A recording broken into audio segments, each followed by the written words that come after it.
parity, a booming economy, and with low unemployment, what is the biggest danger in the next few years for the Canadian economy?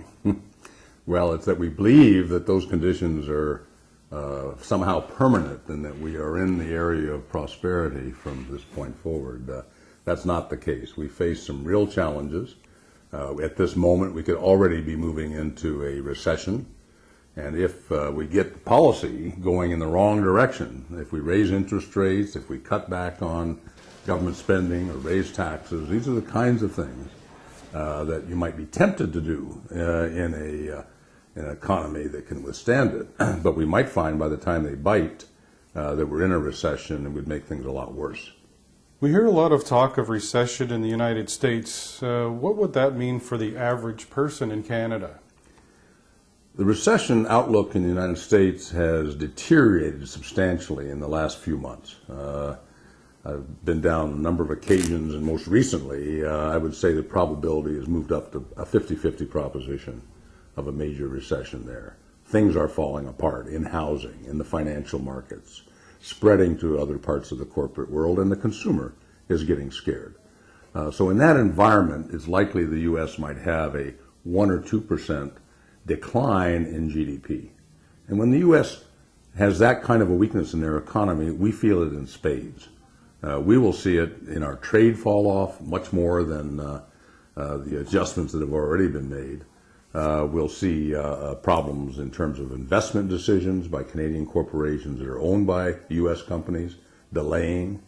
And the spread is probably, for every 1 percentage point drop in the U.S. economy, we probably get 2 points up here.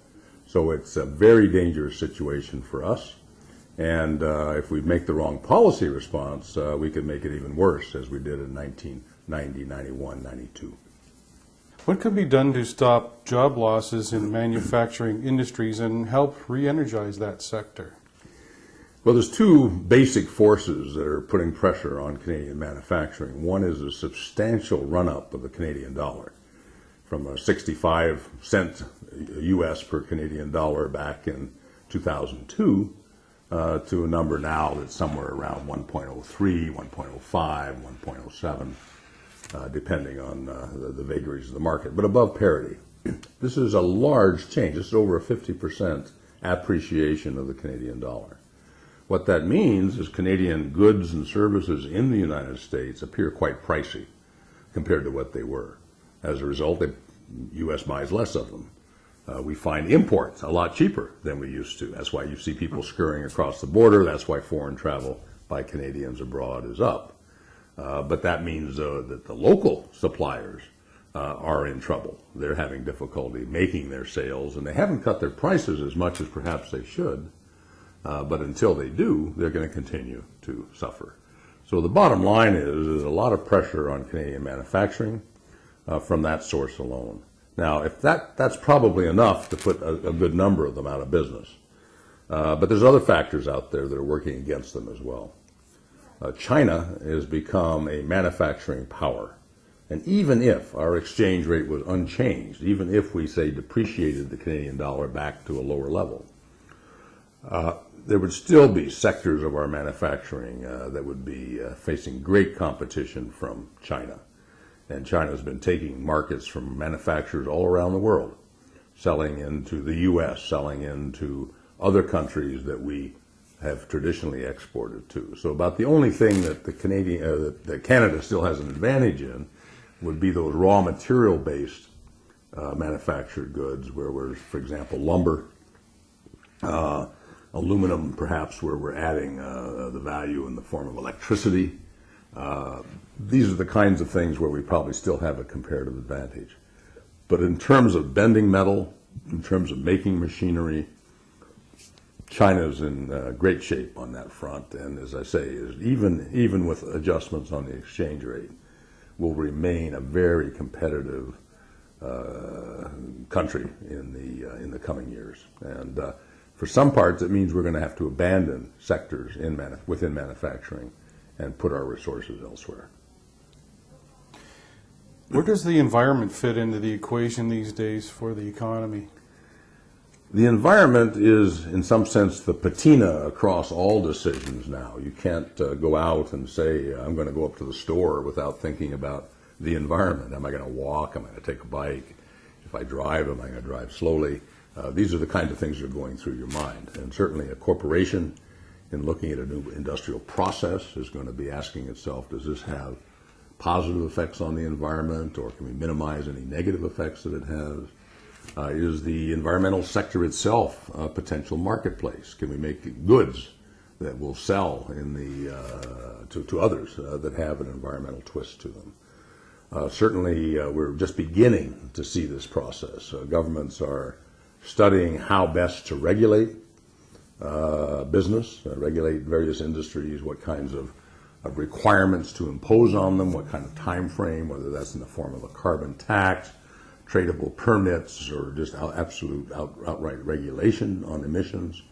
These are all coming, and they will certainly take a lot of time of corporate decision makers thinking about these.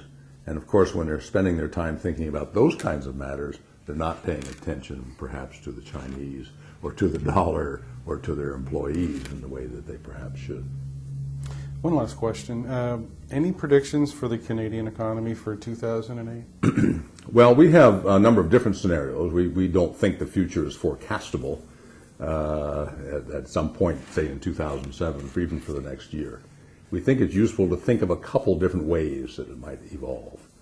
In one scenario, sort of our reference case with policies continuing, the economy slows down a bit, but it remains with relatively low unemployment, 6% range. Inflation remains under control. Government balances are in good shape. And by and large, it's a fairly benign exercise, but there's no big improvement in manufacturing, et cetera. And the dollar essentially stays about where it is. So in that world, it's okay. It's not great, but it's certainly a continuation of the last several years in terms of our economy's progress. We have another scenario that's a bit more bothersome, and that's with a U.S. recession spilling over into Canada. We make some policy mistakes here. We have an external shock and a higher oil price on top of that, which really hits the U.S. economy badly, but also ours. And as a net result of that, we end up with negative growth in Canada, a jump in the unemployment rate up towards 8% from 6% currently. And governments come under strain in terms of their simple-minded fiscal policies of trying to run surpluses. They fail in doing that. And of course, if they try not to fail by cutting expenditure and raising taxes, then they're going to make the situation even worse than if they simply kept their hands off of it. So it could be very interesting times for government in that case of an economic slowdown.